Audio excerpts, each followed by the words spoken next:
morning. Yes. Okay, today we will start with Client Information Management 101. So, we will be filling out a student enrollment form. Okay. Okay, before we go to this, if a client is coming in to the office, give them the client questionnaire form. And then ask them to fill this in. All right? And on that client information form, they have to write down what type of visa they are applying for. So now, if he's applying for student visa, this is how we start. All right? So, once he said he wants to apply for student visa, we have to check his personal details and ask him to fill in this student enrollment form. Okay? The student enrollment form, it depending on what school they are going or what they're going to study. So this type of enrollment form is an application form for diploma courses. So he's going to go to a college, and so most of the student enrollment forms are the same. Almost all the questionnaires are the same. So in this particular student enrollment form, okay, all this information that you will be giving to the school should remain confidential, private and confidential. If the school will share this, will be only sharing this to the Department of Education and Department of Immigration. Okay. All right. Now, let's start with this student enrollment form. The number one, okay, the number one question is the course they are applying for. Okay. So from where we get the information that what? Okay, the courses are taken from the program, courses and program of the school. Okay. Okay, so present them this program and ask them, yeah, what course do you want to take? So, for example, they want to take commercial cookery. Okay. So commercial cookery is, it depends on what they're taking. Usually it's good for 2 years. Okay. So the course is for 2 years. All right. But it can go over 2 years. Okay. Like, for example, if they want to study directly for certificate 4 in commercial cookery, it will take 2 years. Okay. But before going to certificate 4 in commercial cookery, they have to take the certificate 3 in cookery. Okay? So what you have to do is, we will explain to him, okay, what do you want to take? What do you want to specialize? Do we have to check their previous background, what they did? And Yes, we already did that with the, because we are now in the application, meaning he was sitting already with the education counselor. Okay.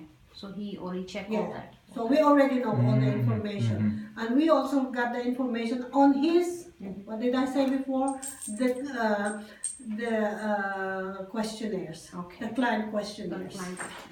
Okay. Now, he wants to study, as I said, cookery. So he will start with certificate 2, for example. So write there course number 1, certificate 2, the length 1 year, and then the course code. It's written there. If it's not here, check the website of the school. They have the code there. All right. It's a Cricos code. All right. Now, then after that, they will take the certificate 3 and then write down certificate 3 in patisserie. Okay. And then the course code. All right. And then next step, Course number 3 is the diploma. So, or certificate for in cookery or diploma in hospitality. Okay. So it depends what they want to Study and how long. Okay? Okay. Now, here you also have to write down, it says here how many months. We have to ask the school when the intake is. So usually the intake is in January or in, I think it's July. So if they will start, but some courses start every 3 months. Okay. And some courses start every Monday. So if they're only taking any course or English courses, then they can start any Monday. All As right? we discussed before, like they have to check IELTS. If they don't have good IELTS, then we can give them. No, we'll go there. Okay. It's coming. Okay. So now, then write down when they will start it. Okay. So let's say they want to start in September. So write down the September and the year. Okay. Okay, September 2017. Applying for RPL? No, because he is a full-time student. Oh, Okay, if you want to apply for student visa, you have to be a full-time student, meaning minimum of 20 hours studying. So, tick no. Study method? In class, always in class. All right? And then campus full-time. But after how many months where they have to go to do their, let's say if they're studying cookery or patisserie, then they have to go to the kitchen. Sometimes the school they have their own kitchen or they send them to a restaurant, all right? So we can say it's blended but full-time, all right? Now, the next question here, number 2, agent information. Agent, we are the agent. So we have to give them our name here. So, has an agent or representative assisted you with this application? You say yes. And if yes, please specify. So write down our name here as their agent and our contact number. Okay? Before I go to the next question, any question? all good so far. Yeah. It's all good? Now, next question, number 3, personal details. Alright? Personal details, it says here gender, because sometimes, you know, if you send the application or the information to the department or to any part of the school, they don't see the student. And they have foreign name. So we have to specify here if the gender, male or female, okay? And then title, if they're married or not married, or they're Mr. or something like that. Or if they're a doctor, some doctors are very particular on that, so you just pick doctor. And then their family name, surname, so you have to check that. You have to ask them exactly what their family names are. You know, especially with, you know, Oriental names. So we don't know if that's the first name or the last name. So maybe So ask clarify that with IDs or passports. the client. Yeah, ask for the passport. That's a good idea. Okay? So family name, given name. And if they were married before, and now, what their name before. Or if they change their name, then put the new name, the former name here. And then their date of birth. So write the day, the month, and the year. Not the month, the day, and the year. So officially we're using day, month, year. So if they are born 7th of March, so 7/07/03 1987. Okay? Alright. And then the next question is residential address. If they are here on shore, then write down their residential address here. because this address will be given to the Department of Immigration. Okay? Now, so write down the street number, the name of the street, the suburbs, or the city, or the town, the state, if they have that, and the postcode, and the country. Alright? Now, some people, they have their postal address. Especially, you know, some countries like how they call this, the Emirates, they usually always have a postal address. Yeah. So when you ask them, give me your address, they will give you your postal address.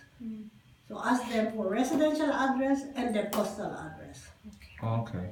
Now, if they have the same address, then you just write here in the postal address, same as above. Sorry. Same as above. Okay? Yeah. Now, the next question, number 6, is student contact. We should be able to contact them, the school should be able to contact them, and the Department of Immigration should be able to contact them. So, phone number, if they have a landline, and mobile number. If they only have mobile, they have both, and ask them to write down both. Email address, because we usually communicate with the clients via email. So that is very important. Ask for email address. Now, the next question, emergency contact. Most of the students here, they live here alone. So if something happened to them, we have to contact their relatives or their next of kin or the friend here who will inform their family. So this is very important. Ask them to write down the emergency contact, the name and the telephone number where we can contact the person. Any question? No? Yeah, all good. All good? Okay. Next question. Language and cultural diversity. So they have to write down here which country they were born. Okay? So most of our clients are born overseas. So they should put down their country there. And then the city where they were born. So if you are born in India, Mumbai, India. Alright? There's a question here, if you're an Australian citizen, this time, you know, our client is not an Australian citizen, so we put no. Are you an Australian permanent resident? If yes or no, we have to put right down there. And for people who are non-Australian, ask them to give you the passport and write down the passport number here. Okay? And then write down the country of passport. So if they are from China or Taiwan, you have to be very careful here, because China, on their passport it says Republic of China. Taiwanese passport, it also says Republic of China. So you have to ask them, are you from Taiwan or open, and you will see where they were born or something like that, or their address. Then you ask them the specific Then question. right there, Taiwanese or Chinese, or China or Taiwan. Okay? I know there are some, because this is very important for their visa application. That's why I want you to remember that. Okay? Now, do you speak a language other than English at home? Most of them do speak another language. So right there, I don't know, Punjabi or Hindi Or Mandarin, Mandarin or Cantonese or something like that. How well do you speak English? Ask them. So write there very well, not at all. You will see. Is this for IELTS? No, it's not yet Not IELTS. yet? Okay. We just want to know what language they speak, and you know. How well they can communicate, if they need an interpreter or let's see. And then there's a question here, are you an overseas fee-paying student? Yes or no? No, okay. Most of our, clients are overseas students, so, right? Yes. Disability and mental health. Okay. The reason why we need it, because of our facility, the facility of the school. Okay. Okay? So, they have to write down here, do you consider yourself have a disability, yes or no? And then, tick the proper answer. And then, if they have a disability, hearing disability, physical disability, just write there. Okay? And then, there's a question here, do you require special assistance? The answer yes or no, just tick that. Now, the next question is about their schooling. Why we need this? To know if they're qualified to take the course they want to take. Yes, yeah, that's what we want. Okay. To, yeah. So, there's a question here, what is your highest completed secondary level? Because some countries, like Philippines, they only have 10 years before. Now they just introduced the 12 years education. Okay? So they have to take here. Okay. Year 12, year 11, year 10. Like in Germany, if you are going to the university, you will go up to year 12 or year 13 actually there. Okay. And then if you are going to a different, how do you call this, to vocational courses, then you just finish year 10. And then you move to transfer to trade school. Okay. All right? Now, there's another question. Which year did you complete the secondary school? So, 19 or 2003 or something like that. So they just have to write when they finish it. Okay. The next question is about previous qualification. Some clients, they come here, they already finished their bachelor, or they did their trade school, or they did their diploma or certificate. So, the question here is like, have you successfully completed the following qualification? So, if they completed one of these qualifications, write yes. If not, then write no. Okay? Because if they just finished their secondary, so they don't have any other qualification after the secondary. Okay. Okay? Yeah, recently. Still they can start studying diploma or something like that. Certificate. But they cannot study masters or something like that. Alright? Now, so we tick yes, okay? And then they have to tick here what they finish. Bachelor degree or higher degree, advanced diploma, diploma, associate diploma, certificate 4, certificate 3, certificate 2. So they have to tick the boxes, what they finish. If they have that, all of that, then they have to take everything. And then year completed. So when they finish their bachelor or their diploma. Okay? And training organization, where they finish their studies, they studied in a TAFE or something like that. Okay. The next question is employment. This is also very important. Let's say if they want to come here and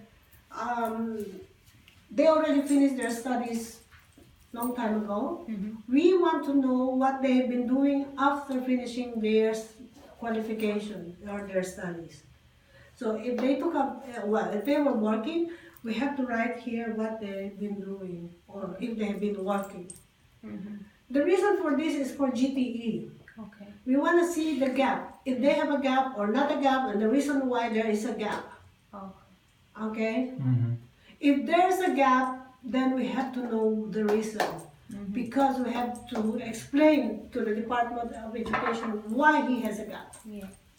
This is very important. And on the basis of their experience, they can choose their course as well? Yeah. Okay. If it's related to their experience, then it is really good if they will take a closely related course to that work experience. Because we have a lot of clients here who came here and said, oh, I'm working in the hospitality. I want to apply as a restaurant manager. So I want to study diploma in hospitality or something like that. Okay? So then check here if they've been working full-time or part-time or self-employed, things like that. All right? Yep. Now the next, any question? Any question? No, all good. Yeah, that's the question. Like if they have work experience, so they can choose related to that, and which will help them in the student visa GT to meet Yes. meet Yes, that will help us a lot. Okay, in preparing their visa application. Now, the next question, reason for study. Okay, which of the following categories which best describes your main reason for undertaking this course? As we talked about before, okay, some would like to study the course because they already been doing the job, but they don't have the qualification. Okay, or they want to continue what they studied before. Let's say they studied certificate 3 in I don't know what in patisserie, and they want to complete their course to certificate 4 in cookery. Okay, they have to write it there. So these are the questions. You know, for example, to get a job, to develop my existing business, start my own business. Yeah, that's what I was thinking. Yeah. Maybe they want to open their own business and they need to have that qualification so they know how it works. Yeah. Okay. Or if it's not written there, then they should specify the reason. Alright? Okay. Alright. Now we are coming almost to the end. The next question. Unique student identifier. All students here in Australia have this unique student identifier. They call it USI in short. Okay. Now, it says here, enter USI. If you don't have USI, you can get it from internet. Just type in www.usi.gov.au/create your USI. Yeah, I heard it. Yeah. Most of the time, the school will supply you with a USI number. They will do it for you once you are enrolled. Okay, that's good. Yes. So just don't write anything there and let them do it for you. Okay? Yeah. This is the unique number. So whatever they study, it will be stay under that number. Under this number. So if they will check at the Department of Education, then they will find what you have been doing. Or studying or enrolled in, you know. And the Department of Immigration can also check that. Okay. Yes. Now, if they have Australian driver's license, then write down their driver's license here. If they have Medicare card, but most of our clients don't have Medicare card. They have overseas health cover. Yeah. So they have overseas health cover. If they don't have, do school help them to get one? We will help them. No, we will help them get their health cover. Okay. We will do that before we launch their visa application, because we have to see to it that they're covered for the time that they will stay here. And it's a requirement by the student. Yes, it is required. Okay? And then again, write down their passport number here and the country of issue. Okay. Okay? Then they have to take the question here. I authorize AIBT to apply for my USI. They have to give the authority to the school. Okay. Alright? In the case, some other, well, I have to go back to the USI. Some of our students, they are coming from another school. Okay. They just want to transfer or take another course. So they already have an existing USI. Oh yeah. Yeah.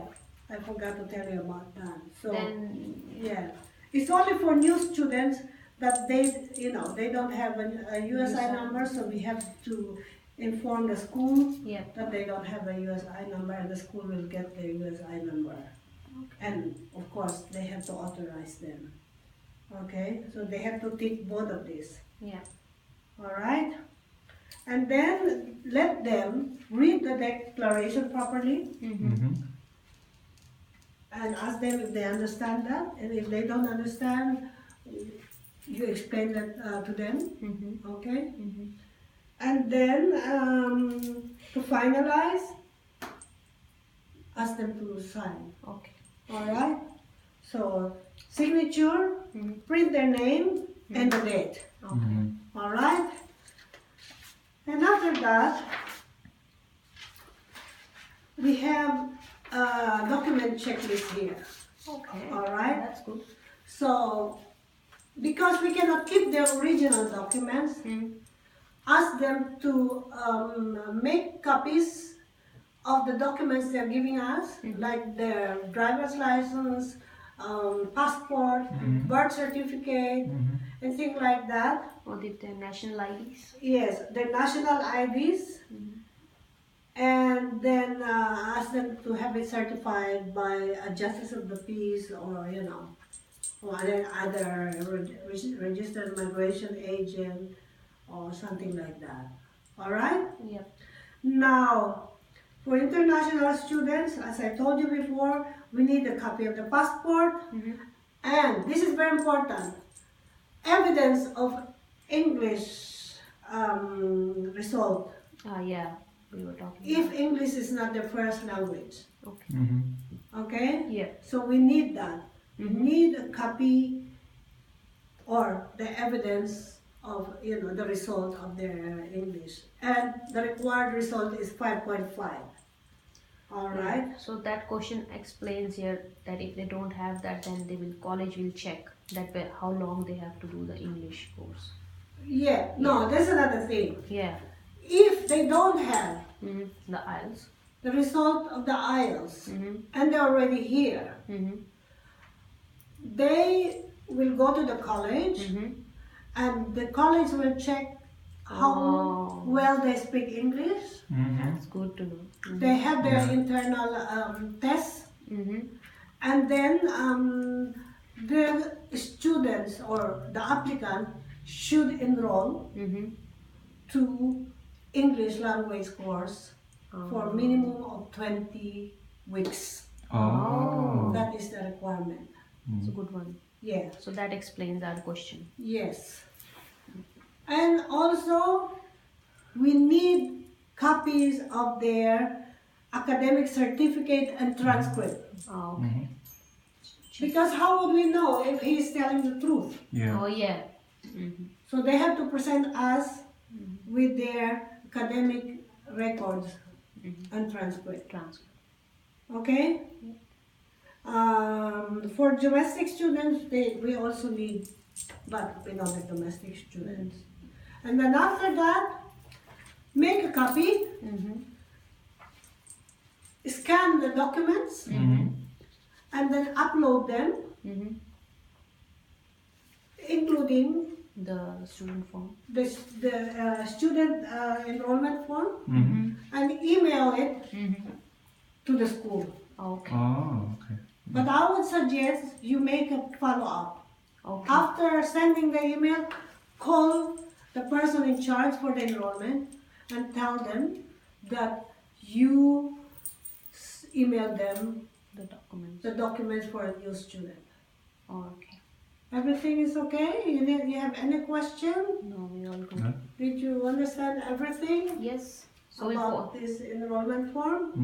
Yeah. What I will do is, I will give you tomorrow,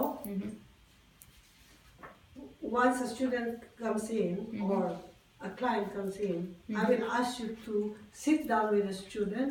I will be standing there or sitting there with you and see how you go. Okay. Okay, that's good. That's good. Yeah. Okay? Yep. All right? Yep. Anything else? No, No, all we're good. good. Good, and it's really informative. So it explains all our questions. Okay. Yeah. Thank you very much for coming. No worries. And I'll see you tomorrow. Thank you. Thanks.